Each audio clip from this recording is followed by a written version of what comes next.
Good morning and welcome to the Committee on Education. At this time, we ask you please place phones on vibrate or silent mode. Thank you, Chair. We are ready to begin. Good morning and welcome to the Education Committee vote. Good morning and welcome everyone to today's Committee on Education vote on two very important bills. First, Introduction Number 3, sponsored by Deputy Speaker Diana Ayala, a local law to amend the Administrative Code of the City of New York in relation to responding to students in emotional crisis in public schools. As young people throughout the nation are experiencing a high rise in mental health crisis, we must ensure that precinct officers and school safety agents do not employ a law enforcement response that can potentially escalate the situation and compound the trauma of a child in emotional distress. This bill will help ensure the police respond to students in emotional crisis appropriately so that they can feel safe in the school and thrive. We will also be voting on Introduction 542, sponsored by Councilmember Mercedes Narcisse, a local law to amend the Administrative Code of the City of New York in relation to requiring the Department of Education and Administration for Children's Services to report on educational programming for juvenile delinquents, juvenile offenders, and adolescent offenders. Such a report would provide valuable data on how the city can better serve these vulnerable students when they enter detention and place them on a path towards academic success when they exit.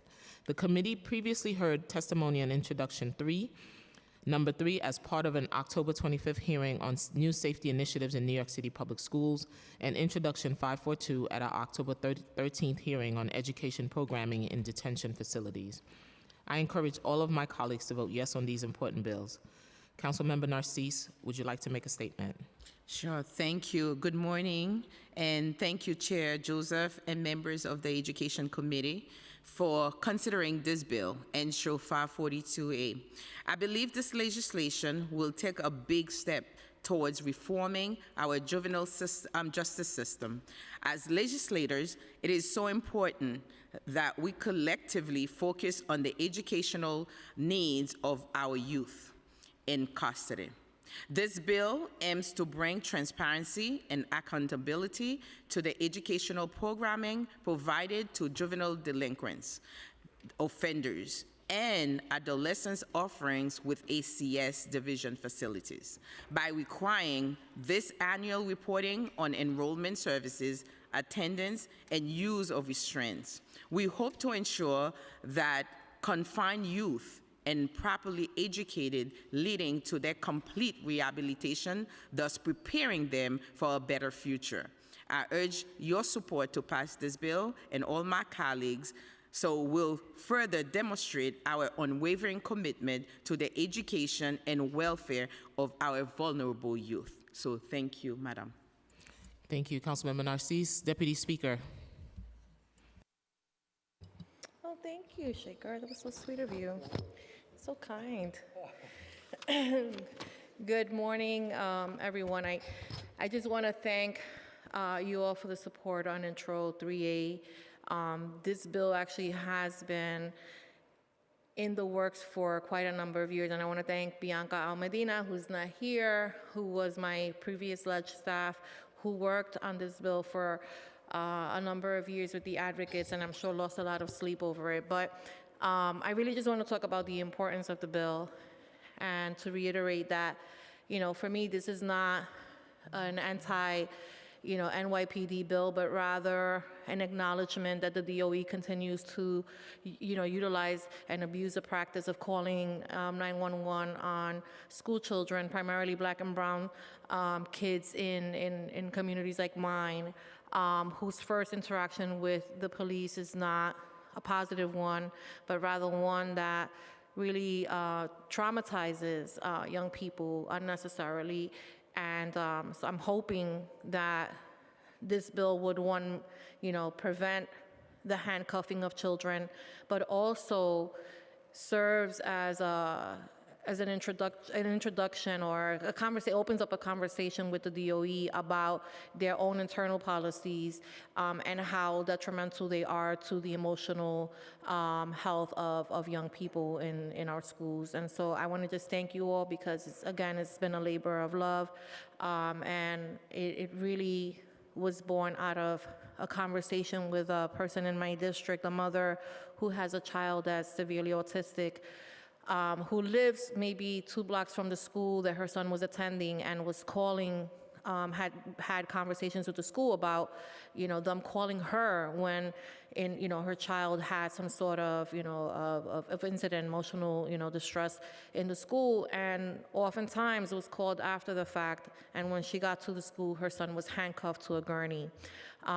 That should not be happening, and it should definitely not be happening predominantly to Black and brown children. And so I'm really proud of the legislation, and I'm really grateful for my colleagues for the support. Thank you. Thank you, Deputy Speaker Ayala. I would like to thank my staff and committee, and I will now turn to the clerk to call the roll. Good morning, William Martin, Committee Clerk. Roll call vote, Committee on Education. Items are coupled. Chair Joseph. Aye. Lewis. Aye and all. Thank you. Lewis. Gennaro. Dinowitz. Feliz. Aye and all. Aye and all. My apologies. Councilmember Dinowitz. Aye and all. Thank you. Councilmember Feliz. Aye and all. Thank you. Aviles. Permission to explain my vote? I'm voting aye on all, but it's important to acknowledge the limitation of our capacity and jurisdiction to address this issue, in particular with Intro 3A. The bill creates protocols and really mitigates harm that we have seen proliferate throughout the country, particularly to Black and brown children. For the record, I do believe police officers and school safety agents are not mental health providers, and as such, they should not be responding to children in emotional distress. We should eliminate entirely the use of handcuffs and other mechanical restraints being used on children in distress, particularly Black and brown poor children in distress. As we've noted with adults, having ill-equipped workers respond to mental health crisis most often causes more harm than good. And we must, as a city, invest in a full range of supports and tools that are trauma-informed, evidence-based interventions, like school-based social workers, among other trained mental health professionals. But I thank Councilmember Ayala for her work.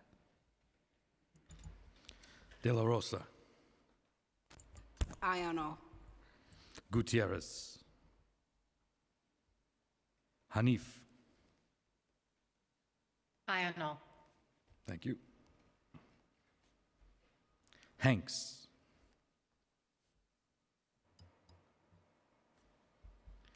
Krishnan. Aye and all. Lee. Aye and all. Menon. Aye and all. Narcisse. Aye on all. Ressler. Aye. Sanchez. Aye. Schulman. Aye on all. Stevens.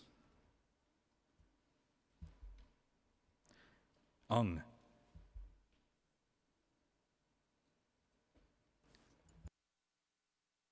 With a vote of 13 in the affirmative, 0 in the negative, and no abstentions, all items have been adopted by the committee.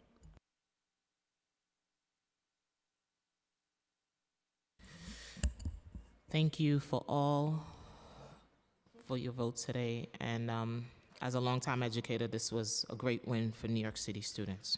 Thank you, and we're closing it out.